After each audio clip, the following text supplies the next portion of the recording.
오는 4월 2일 치러지는 거제시장 재선거를 앞두고 LG 헬로비전 경남방송에서는 예비 후보들을 이틀에 걸쳐 차례로 소개하고 있습니다. 두 번째 순서로 무소속 돌풍을 꿈꾸는 4명의 예비 후보를 만나봤습니다. 지난해 경남에서 열린 전국체전 열기를 이어 올해는 전국 소년체육대회가 경남에서 열립니다. 텃밭에서 열리는 대회인 만큼 경남 학생선수단의 각오도 남다릅니다. 80일 앞으로 다가온 전국 소체 준비 상황을 짚어봅니다. 경상남도교육청 제2청사 앞에 설치된 인권평화조형물인 기억과 소망의 설치 7주년 추모식이 열렸습니다. 참석자들은 제106주년 3.1절을 기념하고 일본군 위안부 피해자 할머니들을 헌화와 묵념으로 기렸습니다. 우리 지역 국회의원들의 최근 활동 소식을 전하는 국회는 지금입니다. 각 지역마다 활발한 의정 활동을 펼치고 있는 도내 의원들의 상황 짚어봅니다.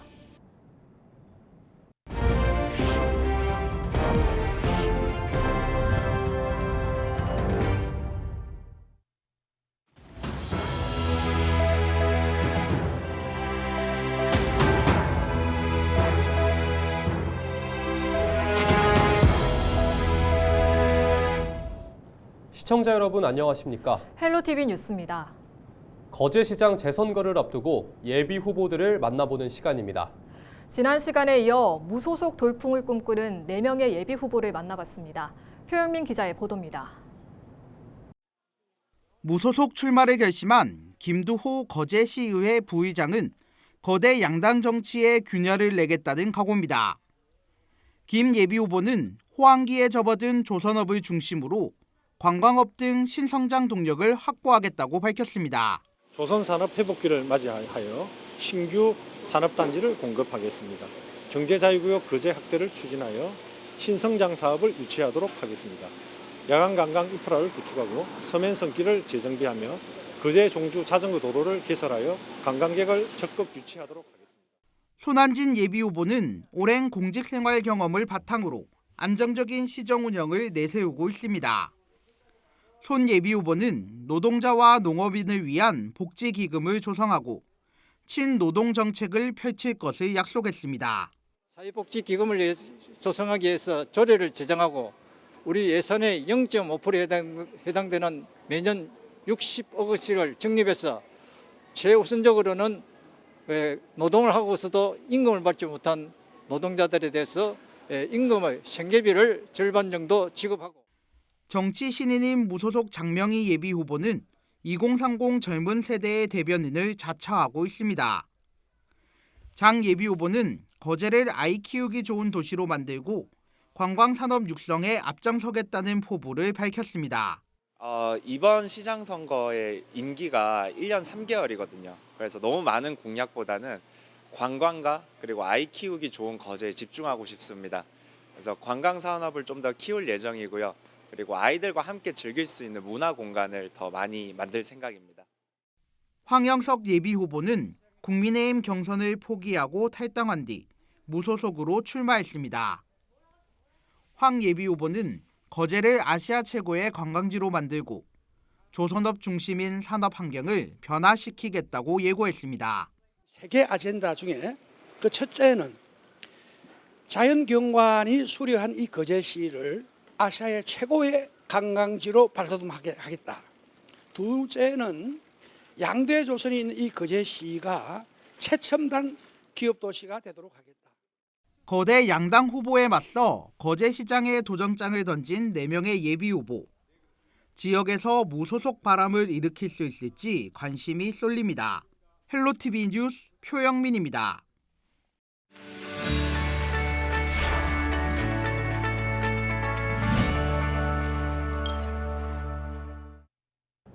한 주간 우리 지역 국회의원들의 활동 소식을 짚어보는 국회는 지금입니다.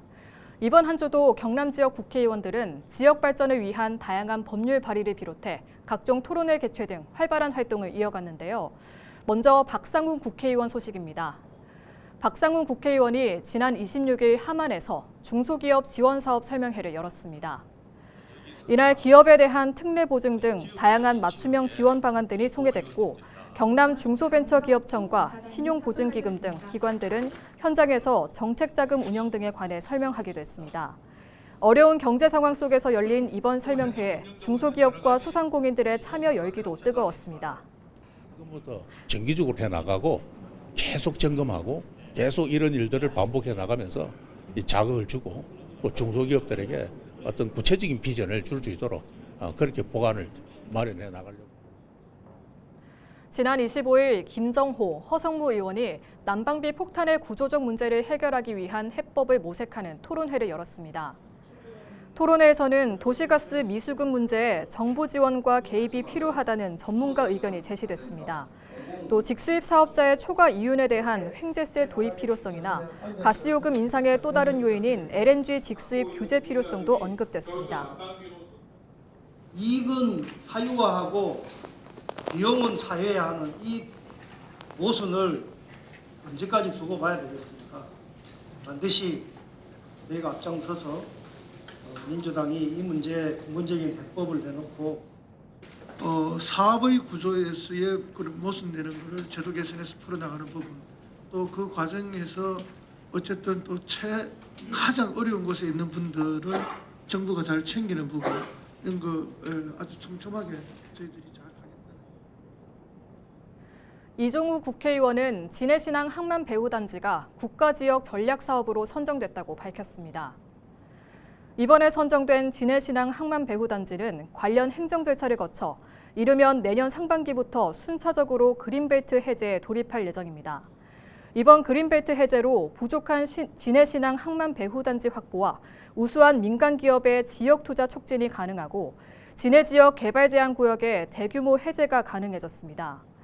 이 의원은 바다 매립 없이 육상의 항만배후단지 확보가 가능한 것은 국내 첫 사례라면서 진해신항 건설에 따라 어업 피해를 우려하던 지역 어업인의 삶의 터전을 지키는 데 크게 기여할 것으로 기대했습니다. 별정 우체국 중앙회가 신성범 국회의원에게 감사패를 전달했습니다. 이번 감사패는 지난 국정감사에서 신성범 정보위원장이 별정 우체국의 공공적 역할을 인정하고 면 지역의 서비스를 더욱 활성화할 수 있도록 한 데 대한 감사의 의미를 담고 있습니다. 신 의원은 별정 우체국의 역할을 지속적으로 강화함으로써 주민 요구에 부응하도록 지원하는 데 최선을 다할 것이라고 강조했습니다. 지금까지 국회는 지금이었습니다. 경상남도 교육청 제2청사 앞에 설치된 인권평화조형물인 기억과 소망의 설치 7주년 추모식이 28일 열렸습니다. 박종훈 경남교육감 등이 참석해 제106주년 3.1절을 기념하고 일본군 위안부 피해자 할머니들을 헌화와 묵념으로 기렸습니다. 박 교육감은 추모사에서 앞으로도 경남교육 공동체가 역사적 진실을 올바르게 이해하고 평화와 인권의 가치를 널리 알릴 수 있도록 최선을 다하겠다고 전했습니다. 이 조형물은 일본군 위안부의 인권 유린을 기억하고 평화 통일을 소망한다라는 주제로 지난 2018년 2월 28일 만들어졌습니다. 창원FC가 27일 호텔 인터내셔널 창원에서 K3 리그 우승을 다짐하며 2025 시즌 출정식을 개최했습니다. 이날 행사는 선수단 영상 상영을 시작으로 구단기 전달과 선수 소개 및 시즌 각오, 우승 기원 시축 등으로 진행됐습니다. 이영진 감독은 선수단이 그동안 흘린 땀방울이 결실을 맺을 수 있도록 좋은 성적을 거둬 K3 리그 명문 구단으로 거듭나도록 최선을 다하겠다고 다짐했습니다. 시즌 첫 경기는 3월 2일 목포 국제축구센터에서 FC 목포와 맞붙으며 홈 개막전은 3월 15일 오후 2시 창원 축구센터에서 시흥시민축구단을 상대로 열릴 예정입니다. 한편 창원FC는 지난해 출범해 K3 리그 4위를 기록했습니다.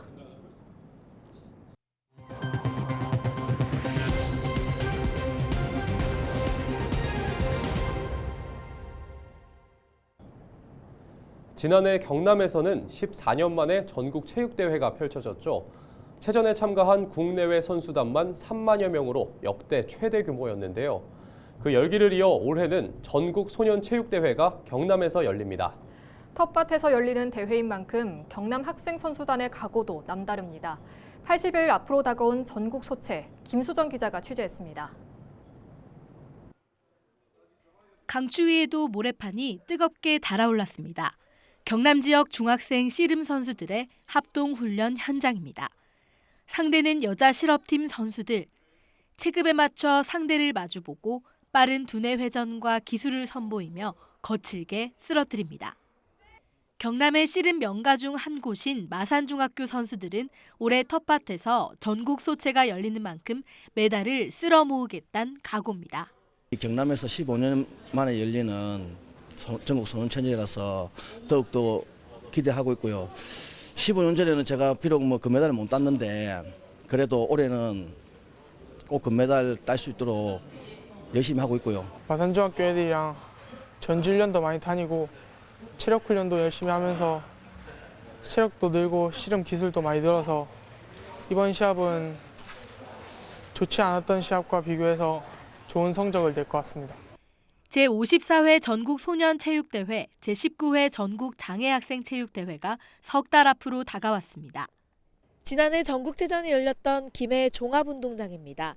지금은 전국 소체를 앞두고 보시는 것처럼 잔디 보호를 위해 보호막을 덮어뒀습니다. 성인 체급에 맞춰졌던 체전 시설은 학생 선수 눈높이에 맞게 보완됩니다. 정비가 필요했던 경기장은 늦어도 4월까지 공사에 들어갑니다.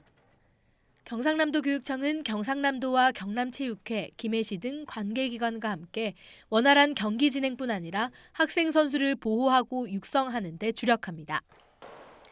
지난해 경남은 금메달 47개와 은메달 47개, 동메달 41개 등을 거둬 선전했습니다. 전국 소체는 과도한 경쟁을 방지하기 위해 시도별 순위 경쟁은 하지 않고 메달 집계만 합니다. 꿈을 향해 힘차게 나가는 선수들이 최고의 역량을 발휘할 수 있도록 교육청 소속 경기장과 연습장 시설 정비를 강화해서 우리 선수들의 영예로운 순간이 감동과 환희로 도민과 함께할 수 있도록 최선을 다하겠습니다.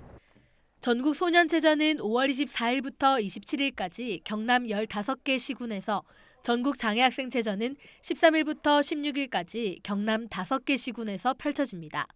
학생 선수들을 위해 개회식은 전국 장애학생체전이 열리는 13일에만 열립니다. 헬로티비 뉴스 김수정입니다. 근로자 6명의 목숨을 앗아간 반얀트리 부산 공사장 화재와 관련한 화재 원인에 대한 국과수의 감식 결과가 나왔습니다. 부산경찰청이 국립과학수사연구원으로부터 통보받은 화재 원인에 대한 감정서에 따르면 지상 1층 PT실 바로 아래층, 지하 1층 천장에서 불이 시작된 것으로 확인됐습니다. 경찰은 다만 명확한 화재 원인은 국과수 감정 결과를 근거로 추가 보강 수사 중이라고 밝혔습니다. 부산 시민들은 한 달 동안 215만 원을 생활비로 쓰는 것으로 나타났습니다. 부산시와 부산연구원이 부산에 거주하는 22,213개 표본 가구를 대상으로 조사한 2024년 부산시 복지 실태조사 자료를 보면 표본 가구의 2023년 연평균 가구 총소득은 4,596만 4천 원으로 조사됐습니다. 거주주택을 제외한 총 자산 평균은 1억 4,069만 5천 원이었습니다. 월 평균 생활비는 215만 5천 원이며 식료품과 교통비 등의 순으로 지출했습니다. 표본 가구의 43.7%는 현재 소득에 만족했고 16.2%는 그렇지 못한 것으로 조사됐습니다. 지난 27일 밤 9시 20분쯤 사천시 사천읍의 한 5층짜리 아파트 2층에서 불이 나 30분 만에 꺼졌습니다. 불이 나면서 60대 거주자 등 모두 9명이 대피했습니다. 이들 중 7명이 연기를 마셔 4명이 병원으로 옮겨졌고 다행히 생명에는 모두 지장이 없는 것으로 확인됐습니다. 경찰과 소방당국은 정확한 화재 원인과 피해 규모를 조사 중입니다. 경상남도가 이번 주까지 운영하는 조류인플루엔자 AI 특별 방역 대책 기간을 다음 달 14일까지 2주간 연장합니다. 경남도는 야생 조류의 활동 범위가 증가하고 과거 봄철에도 AI가 발생한 사례가 있어 특별 방역 대책 기간을 연장하게 됐다고 설명했습니다. 이 기간 가축질병 위기경보는 최고 단계인 심각 단계가 유지됩니다. 축산 종사자와 차량은 철새 도래지 출입이 금지되고 농장 출입 차량 2단계 소독, 가금 농장 방사 사육 금지 등의 행정명령 11건, 축산 차량 소독 필증 확인과 보관 의무 등도 다음 달까지 이어집니다. 이상으로 뉴스를 마칩니다. 시청해주신 여러분 고맙습니다.